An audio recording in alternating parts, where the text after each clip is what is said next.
Today, we live in a world where numbers are not just believed in, they are practically worshipped. Wealth is now measured by the figures on monitors, but those numbers can be cut in half or even wiped out with a single decision, a single click.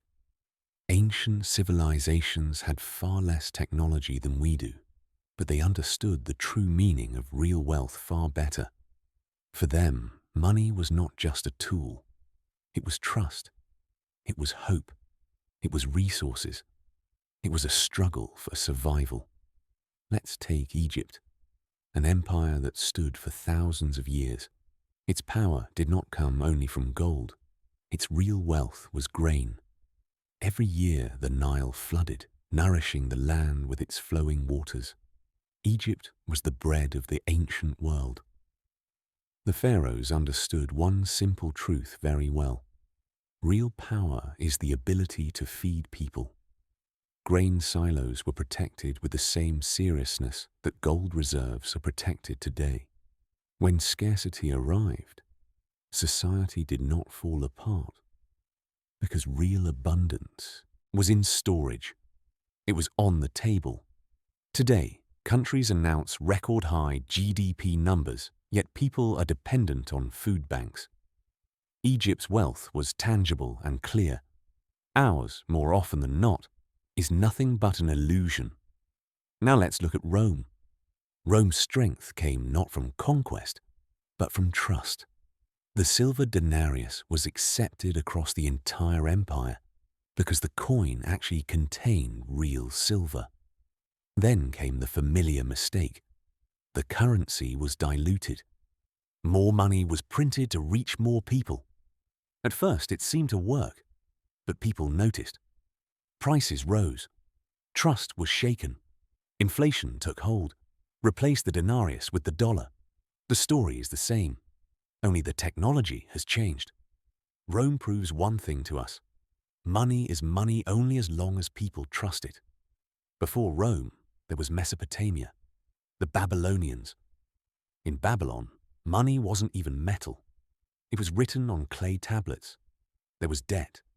There was credit, but with one crucial difference. When debt grew out of control, kings erased it. Debt jubilees were declared. This was not an act of kindness. It was a survival instinct because excessive debt collapses and bankrupts societies. Today, debt is treated as something sacred. Personal debt, housing debt, government debt, chains that last for generations. Babylon would have recognized this danger instantly. The Greeks understood the value of diversification. Athens did not rely solely on silver. It relied on trade, culture, and alliances. But arrogance intervened. Power concentrated in a single hand. Balance was destroyed, and collapse followed. Today, the investment world has one name for this: over-concentration. And then there were the Mongols. They appeared to be nothing more than a warrior empire, but their true power was trade. They controlled the Silk Road.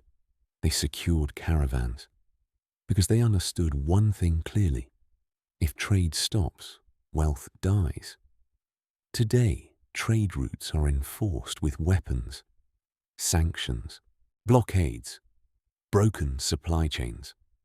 A lesson known 800 years ago has been forgotten today. All of these empires share a single message for our time. Wealth is not numbers. Wealth is trust, resources, resilience. You cannot eat stock market bubbles. A society cannot survive on unbacked money. A system no one trusts cannot stand for long. We replace grain with derivatives, silver with unbacked paper, and balance with debt. This is not modern. This is the oldest mistake in history. History does not repeat itself exactly, but it rhymes. And that rhyme always reminds us of the same truth. Every empire that forgets what real wealth truly is eventually becomes destined to collapse. If this gave you a new perspective, subscribe. History has answers. and I'll show you where to look.